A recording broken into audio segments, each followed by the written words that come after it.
Well, hey, folks, Chad Daybell's letter number 10 says he's pausing from his series so that appeals can move forward.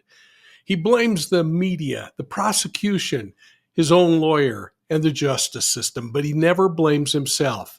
So let's tear this letter apart line by line, showing it's really about damage control, narrative manipulation, and a failed marketing campaign from death row.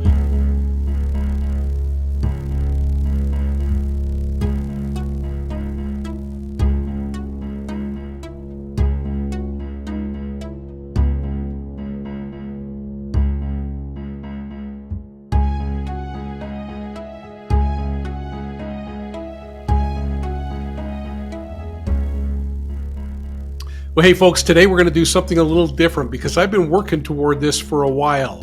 We're going to take a deep dive into what's supposed to be the final letter, letter number 10, the one that he says is likely his last. And if you're a channel member, you're getting this breakdown before anybody else. And I want to say thank you for supporting us. Your support really does help us take the time to look into stuff like this in detail. And if you're not a channel member, consider joining if you'd like early access to videos like this. So hit the join button and take one of the options. You can do it for as little as $1.99 a month. Now, while you're here, please take a moment, hit the like and subscribe button. I hope you're noticing I got new like and subscribe buttons. And please give us a thumbs up. Share us with your friends who like true crime as much as you do. Now, listen, this is important. And we're not doing this episode because Chad Daybell is interesting. We're doing it because what he writes is dangerous, in my opinion, and because he understands that manipulation helps protect his image, but it doesn't protect future victims. At the center of this case are the real people like JJ, Tylee, Tammy, Charles, Brandon, Colby. They're the real reason why we're here and the real reason why I'm doing this. So in a moment, I'm going to have an AI voice read letter number 10 in full so that you can hear exactly how Chad frames his pause in his letters. I want you to listen for the blame shifting, the omissions that are in there, the self-pity, the marketing hooks. And then we're going to walk through this thing line by line and talk about why this letter and the whole writing campaign, in my opinion, backfired so badly and why Chad Daybell had to shut it down. So let's get started with letter number 10. And I'm going to start by laying a little bit of groundwork and by giving you an assignment. So to do this, I'm going to plant a big old red flag in the ground before I step aside and let this AI-generated voice read the letter. And again, this is exactly as it appears on the Letters from Chad website. It's Chad's version, in Chad's words, unaltered in all its lack of glory. But as you listen, I want you to pay close attention to what he doesn't say, much more than what he is saying. And folks, that's not just a casual suggestion. This is one of the most important tools in behavioral analysis. Silence tells stories much stronger than words do. When there are gaps in the narrative, it reveals motive. Omission is often the clearest indicator of guilt, of manipulation, intent. So I want to talk about those omissions and what they're telling us, starting with the fact that he teases his fourth near-death experience right out of the gates, but he never delivers the story. Now, this is a guy who wrote 9 previous letters drenched in mysticism. He spent thousands of words talking about eclipses and bufferings and spiritual magnets, the mysterious female spirits appearing on highways, the branding. He spent years describing his 3 previously announced near-death experiences as if they're chapters in his book of scripture that he's writing. But then suddenly, letter number 10, he casually drops, hey, and by the way, my 4th near-death experience was much more powerful, but I'm not going to talk about it like right now. Well, that's like a televangelist saying, hey, I saw the face of deity last week, but I'll tell you about it after this commercial break. So why skip the details?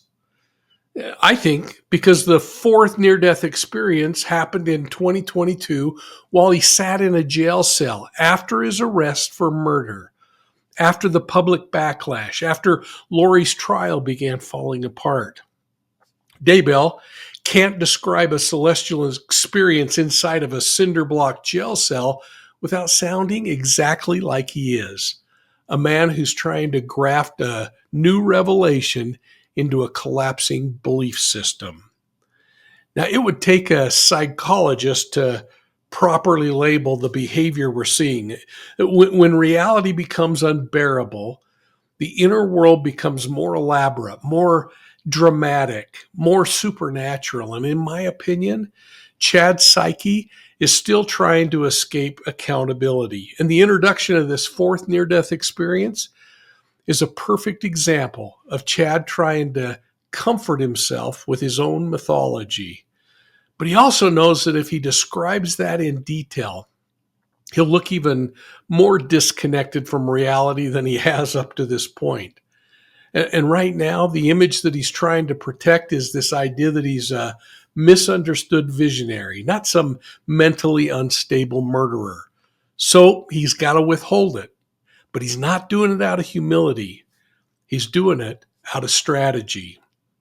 So listen closely to the omissions. The omissions, like how he explains how he justifies the affair with Lori while Tammy's still alive.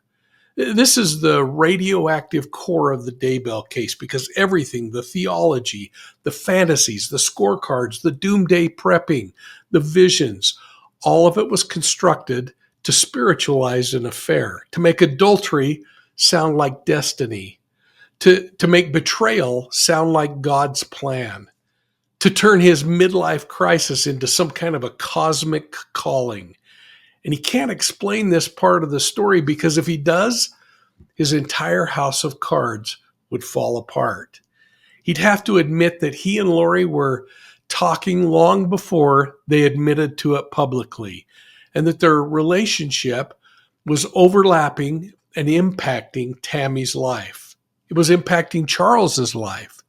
They'd have to admit that their secret affair and these pre-life fantasies they were making up were already in place before Tammy died. And that Chad's doctrine, he's going to say they weren't revelations, they were reasons that made the unthinkable possible. And offenders like this use reasoning all the time to kind of recast these immoral decisions they make, trying to make it sound like a spiritual mandate.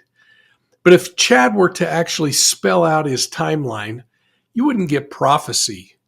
You'd get premeditation, and that's what the state proved. So he's got to admit it. And the omission screams guilt louder than any confession could. So keep in mind that we've never heard Chad Daybell express accountability for the murders of JJ, Tylee, Tammy. In fact, he only superficially mentions that they even died.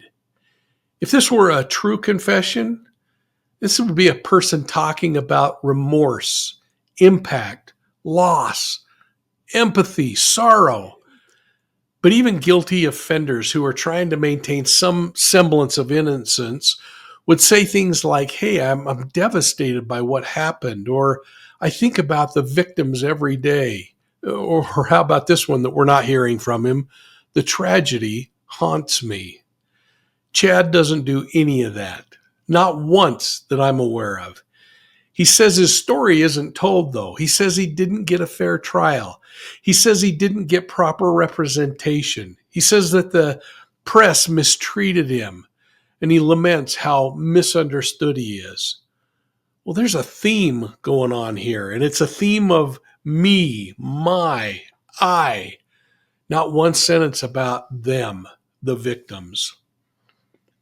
The suffering of all of his victims isn't mentioned at all because Chad is the only reference point that matters to Chad. Sure, he talks about Tammy a little bit when it benefits his narrative, but he really doesn't talk about who she was, what she meant to other people, how she died, or what he feels about losing her. He talks about Tylee and JJ only as kind of a sidebar characters in his story, not as murdered children that were found in his backyard buried. Well, this isn't just an omission, it's dehumanization. It appears that he's trying to distance himself to kind of justify the unjustifiable. He fails to mention how this fringe doctrine he had gave him permission to break every moral law, and that to me is huge. Because remember, he spoke about premortal rankings, light and dark spirits, prior lives, zombies, possessions, spiritual portals, cosmic battlefields that required the removal of these dark spirits. Well, those aren't harmless fantasies. They're a murder script that provided the language, the justification, the moral permission that was needed, and the spiritual rationalization to allow them to kill people who stood between Chad Daybell and Lori Vallow. But in letter number 10, he pretends this entire doctrine didn't exist. You got to ask yourself why. And I think it's because he knows what it looks like when you tie it all together. It looks like motive. It looks like grooming. It looks like planning. And it looks like a big old conspiracy. And he can't admit these things because if he does, then he loses the one argument that he's clinging to in this letter that he's written, that he was somehow railroaded by the system. Well, railroaded men don't generally create spiritual ranking systems that conveniently assign children or spouses or ex-partners to a dark category and allow them to be killed. Railroaded men generally don't tell their lover that God has taken care of them in previous lifetimes, or that railroaded men don't bury children in their backyard and then fly off to Hawaii for some kind of a sunset wedding with a girl they met. But this guy, he leaves all of that out. And in doing so, he reveals the most important truth of all, that every line in letter 10 is a controlled maneuver. Every omission is a defensive strategy. And all of it appears to me to be at least nothing more than a rebranding attempt. None of it landed for me. It left me with a feeling of insincerity. And I guess that's because the facts continue to speak louder than his fantasies. So sit back and enjoy this artificial intelligence voice as it reads Chad Daybell's letter number 10. Letter number 10, pausing the letters for now. I began this series of letters with the intention of providing the full and true details of this case up through my court trial in 2024. There is so much more to say, but I feel I need to pause the letters for now. The timeline in the letters has reached a point that begins to overlap with the date of October 26, 2018, which is when the state alleges I became part of a criminal conspiracy. My attorneys continue to work on my appeals and are in the process of submitting a post-conviction petition to the court. I believe it is important that my letters not get ahead of the legal process.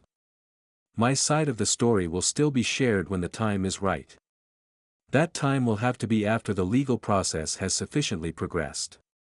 The challenge I face in sharing my story is that the only versions told until now are the ones given in the media and by the state prosecution. Those two versions are essentially identical, and they present a biased story that was created at the very beginning of their investigation.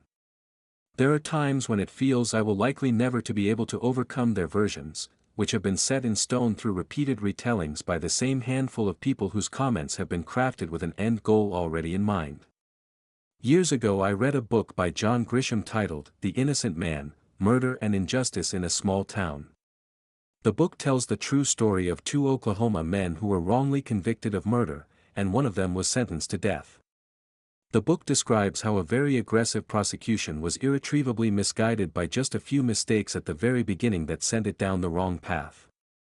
The detectives then engaged in badgering and harassing witnesses, conducted threatening interrogations, ignored obvious facts, and discarded other evidence. So many parts of my case can be reflected in that story. You can find it here, paid link, and read it for yourself. As a one-time journalist myself, I do feel the media has largely failed in telling the public a balanced and accurate version of this case. Instead, they have opted for the state's salacious version that would appeal to the most people and capture greater attention. I believe the media and the prosecution have worked in lockstep with one another to make sure only one version of events was ever told. When I worked as an editor at the Ogden Standard-Examiner in the early 1990s, our staff included a very tough, seasoned journalist named Don Baker. He was the crime reporter, and he took his job seriously to hold the police department and other government officials accountable for their actions. Don always felt it was important to seek information through public disclosure laws that would discourage the police from investigating cases in the shadows. I remember Don being fearless and relentless in the pursuit of truth. He has since passed away, but I have often wished a true journalist like Don would emerge in this case and fulfill the media's proper role of keeping sufficient distance and independence from the prosecution and the police. Instead, I have spent several years watching my story be inaccurately told by others. At every turn I have been told, and continue to be told, that I should allow the judicial system to play itself out and allow my attorneys to tell the story. For years, leading up to my trial and even during it, I did that. Then my trial came and went without the entirety of my story being shared with the jury or the public. 6 years have now passed since Tammy, Tylee, and JJ died. I know that anything I share now, or even what I have shared in the previous letters, will be seen as desperate attempts by a convicted man to redeem his reputation. It is a very heavy burden, because I continue to be told that the best opportunity to do that is at a proper trial. Most people will say I had a proper trial, but I did not. My current attorneys are in the process of showing the many deficiencies of that trial. I am seeking another opportunity to present to a jury the vital information that should have been shared the first time, not just the theory the prosecution put together. My current post-conviction petition is an effort to demonstrate that my previous attorney, the one person in a position to help me, sorely let me down. For such a high-profile capital case, he was underqualified and completely alone against the combined forces of several police departments, prosecutors from multiple counties, federal and state agencies, and out-of-state capital attorneys. I believe these circumstances need to be shown and argued in court as part of the appeals process, not simply explained through my own words in these letters. Hopefully my current attorneys will be able to clearly demonstrate the fact that I never received the defense I deserved as a citizen of the United States. It is primarily for this reason I think it is best to pause these letters until my petition is publicly available. Only then will I know whether I will be given the opportunity to tell the full and accurate depiction of what took place in the fall of 2019. I make this decision very reluctantly, because these letters have barely scratched the surface of the events I want to share. These events include my fourth near-death experience, which happened in early 2022 in my cell in the Fremont County Jail. That powerful experience was much more extensive and far-reaching than my first 3 NDEs. It provided great comfort and hope that has helped sustain me through these subsequent years and the separation from my family. I hope these letters have been helpful to you, my dear friends. I do have a deep desire to show that I am still the kind, gentle person you knew. I trust that the facts will be eventually revealed. Until then, please know I love you, and I have felt your love and prayers as well. Sincerely, Chad. So let's call this letter what it is: press releases for a failed campaign. Chad's reframing it as a spiritual decision, a legal necessity, a burden that he's reluctantly accepting. But don't buy it, because underneath is a man who realizes that his death row marketing plan didn't land the way that he hoped it would. It didn't win hearts over, and it didn't move the needle on public opinion.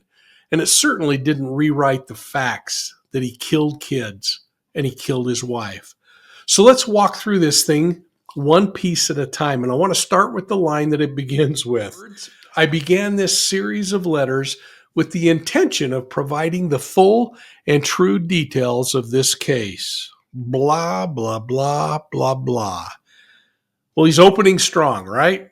Full, true details. That's a big promise. The 10 letter is in. But what do we have? Not much. We've already heard about his childhood, his mission, his book sales, his spiritual experiences, 3 of his near-death experiences. I mean, how many of you actually know a person who's had one near-death experience? This guy's had 4. His eclipse buffering, where his soul is sucked out of his body to the eclipse, or that woman in black. But what we haven't heard are the things that I believe a truly repentant individual would tackle. Things like how he met Lori and how that relationship really started and how he got sucked in, or how he justified having an affair while his wife was still alive, or how these light and dark spirit rankings came about and the spiritual fantasies that surrounded him. Or how about telling us how he morphed his beliefs into some kind of theology that justified murder?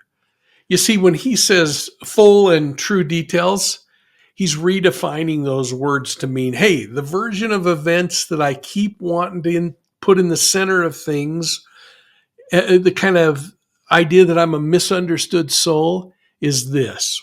Well, it's not full, it's not true, and it's not meaningful. It's just his curated memoir. And then he pivots from that point to something that I thought was kind of interesting. There is so much more to say, but I feel like I need to pause these letters for now. That's an understatement, that there's a lot more to say.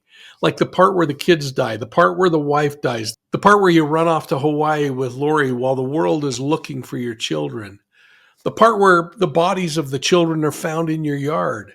That's the timeline. That's what we want to talk about. But instead, Chad Daybell points to a date on the calendar, October 26th, 2018, the date that the state allegedly became part of his big conspiracy. He uses that date as kind of a guardrail because he says, from here on out, I can't talk. I want to tell you, but I can't talk about it. Well, that's the first big tell, because as long as he can float around in childhood and his mission life and his spiritual experiences, he's happier than can be to write. But the minute the calendar approaches accountability, he hits the brakes saying, hey, my attorneys told me to stop. And here's where we get into that legal fig leaf that he's trying to wear. Because on the surface, it actually does sound kind of reasonable. But he should have listened a lot sooner than 10 letters ago.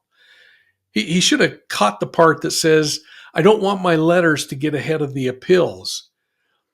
Now think about what he's been doing for 10 letters. That's all he's been doing, is trying to get ahead of the appeals. He's been telling a highly edited, emotionally charged, theologically flavored version of the events designed to somehow soften the audience. Us. He's already decided the legal process wasn't enough when he launched his website.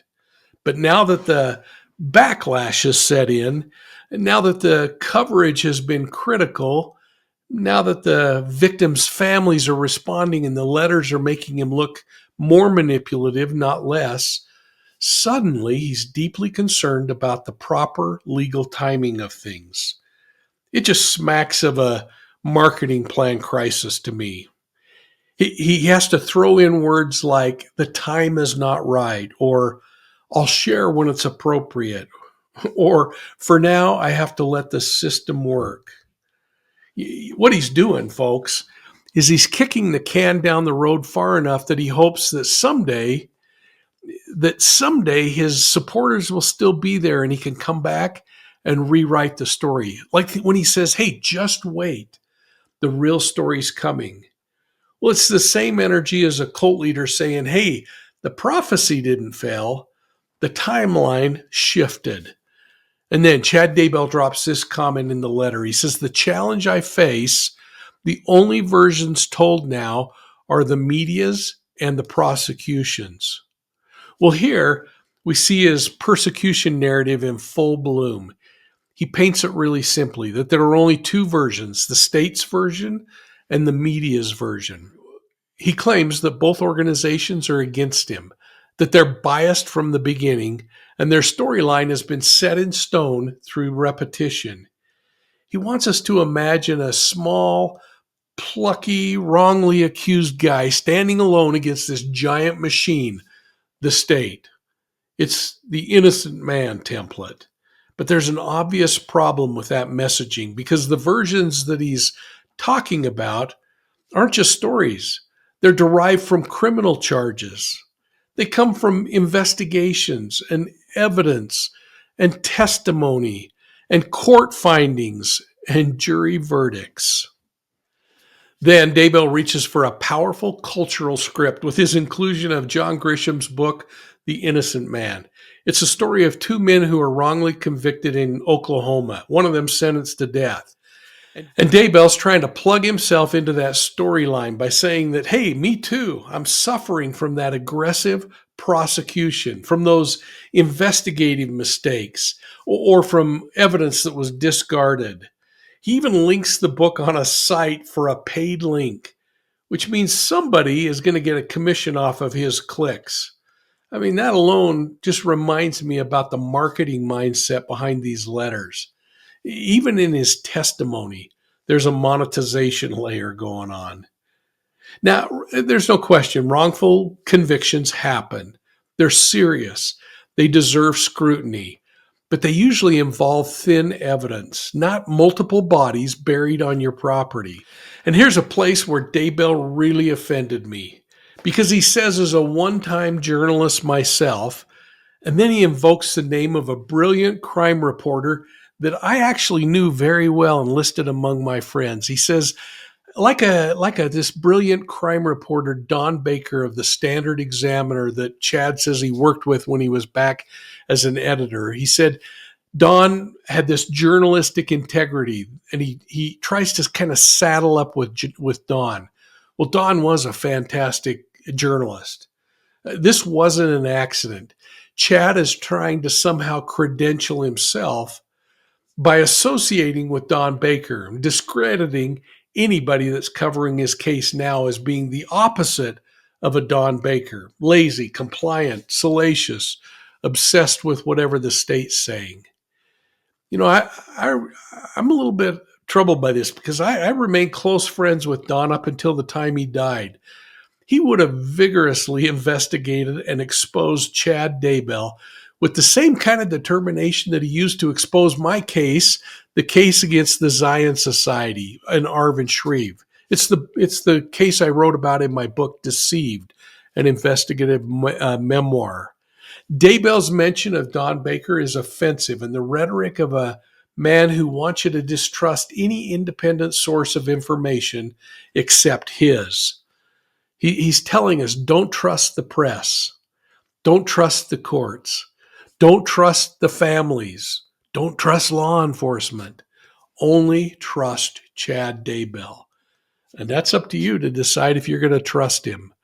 But then, Daybell's letter gets almost darkly comic as he declares that at every turn he's been told, let the judicial system play itself out. He says, in essence, for years he was told to let the system work. He says his attorneys would tell him what to do. He said his attorneys said they would tell his story. And then he says his trial came and went without his side being fully heard. Now, what he doesn't say is that he was given the chance by the court at his trial to testify, and he declined. He purposely told the judge in open court that he wasn't going to take the stand. And that's his right, but it's also his choice. So to come back and say, I wasn't allowed to tell my story, don't leave out the fact that the one venue where that story should have been told, you declined to tell the story. That's not oversight. That's manipulation. And this is where we continue to see Chad Daybell blame other people, not himself. And this is important from a profiling perspective because his decisions tend to reshape his reality so that he's always being acted upon, never acting. Things always happen to Chad. The problem is always somebody else has created it. But we don't need to pretend that Chad Daybell's trial was perfect because I don't think any trial is. And appeals exist so that the system can acknowledge mistakes that are made. But even in the most strong post-conviction petitions, there's usually some acknowledgement of what actually happened. The strategy, the decisions, the evidence that was simply too weighty to ignore. But here, there's none of that. It's just the same theme of Chad Daybell saying, I'm the victim of a system that was stacked against me. But notice something else. While he's writing these paragraphs about underfunded defenses or combined forces of agencies, he still hasn't written a single word about what it felt like to know that Tammy was dead, that JJ and Tylee were missing, or what he knew about where they actually were in his backyard. But let me translate from Chad Daybell speak into plain English. He's saying, hey, my letters are starting to hurt me more than they're helping me. The timeline is about to reach the crimes. I've already alienated most of the public out there. My lawyers are angry because I won't stop talking. And I got to pull the plug and start blaming the process instead of taking blame myself. And from a marketing perspective, this is truly the end of a failed marketing campaign cycle. The brand, which is Chad the Prophet, launched a narrative series that failed. Public reaction wasn't what the brand hoped for. Media coverage highlighted his manipulations and the evidence in this case. The victims' families expressed anger and distrust. Even potential sympathizers saw how thin this whole thing was. And the result is, the thing that we're looking at is the brand manager who's sitting on death row simply declares a pause in his letters so that he can retool and hope that things get better. And he does this with his big teaser, my fourth near-death experience is coming next. So now we get to the part that really blew my mind when I first read this, that fourth near-death experience. He drops it like it's a trailer for next season. These events include my fourth near-death experience, which happened in 2022 in my cell, much more extensive and far-reaching than my first 3 near-death experiences, closed quote. Think about that for a minute. He's supposedly closing a serious letter about his trial, his appeals, his legal rights, but he can't resist doing a teaser drop. This, oh, by the way, I had an even bigger, even better near-death experience while I was sitting in jail. But we're going to save that for later. Well, in healthy spiritual near-death experiences, they tend to produce kind of humility and deep concern for others in the person that goes through them. But in Chad's narrative, they produce credentials and content. This fourth near-death experience isn't confession material. It's marketing material. And it's set for the next round if he ever turns this tap back on. He's going to leave us dangling, hoping that somebody out there, one of you, will want more. He says, I do have a deep desire to show that I'm still the kind, gentle person that you knew. Well, that closing line might be the most revealing of all, because he doesn't say, hey, I want to show you that I'm truthful now. He doesn't say, I want to show you that I understand the harm that I've caused. He doesn't even say, I want to show you that I'm willing to take responsibility. Instead, he wants to show us that he's still the kind, gentle person that his supporters knew. Well, that's not about being different. That's about being the same.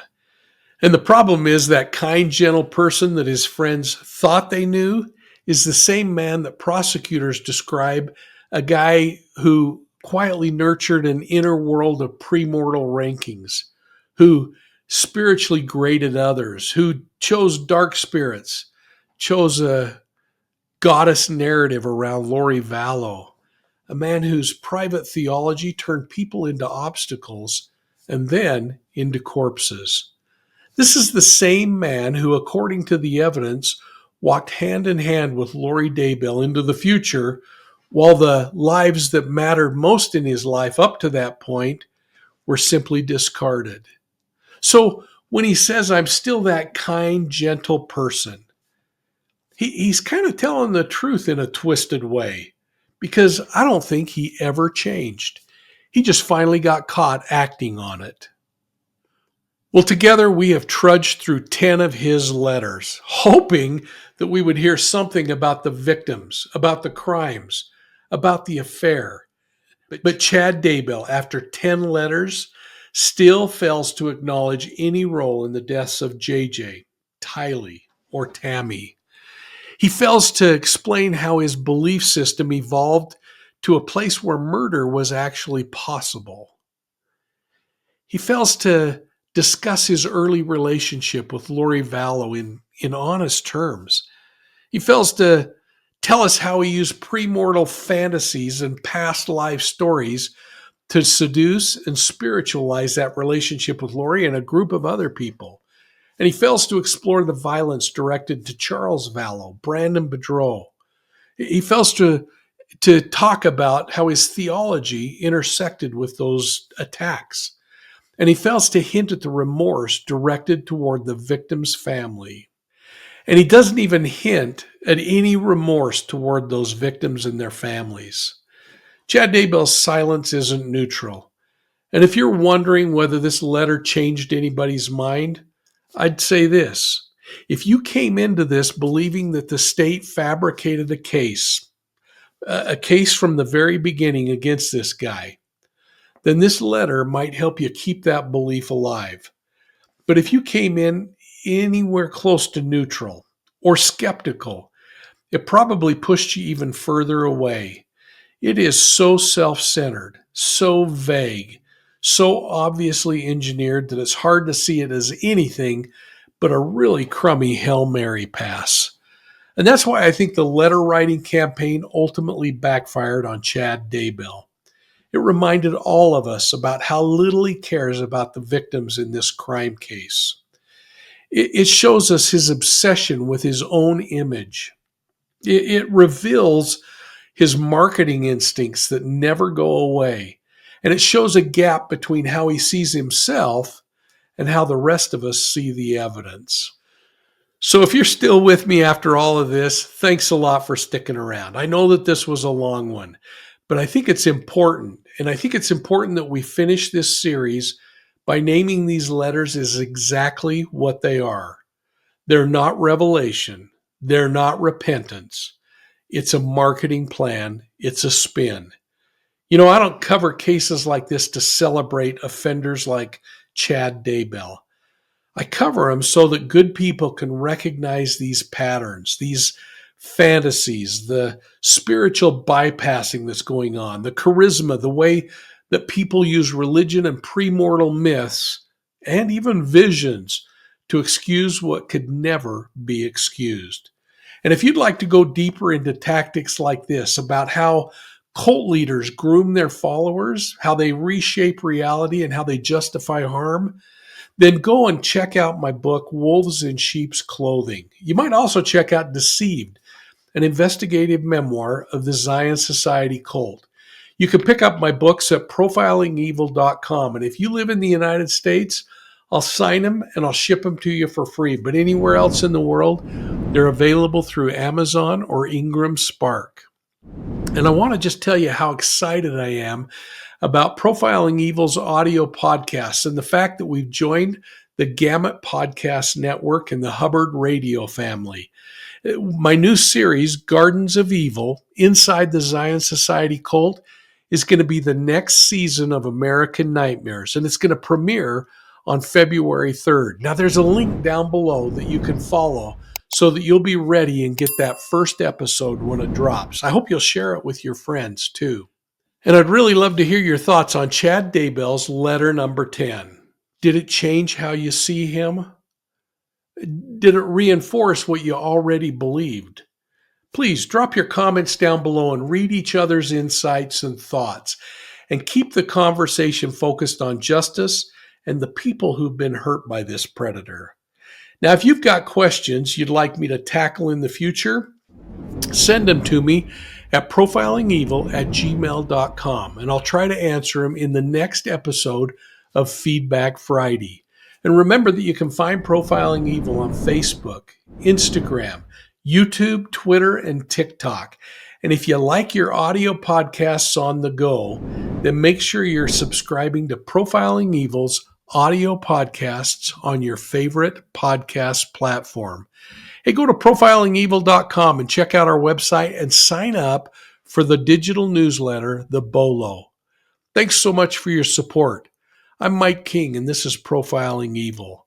We'll see you soon at the next crime scene.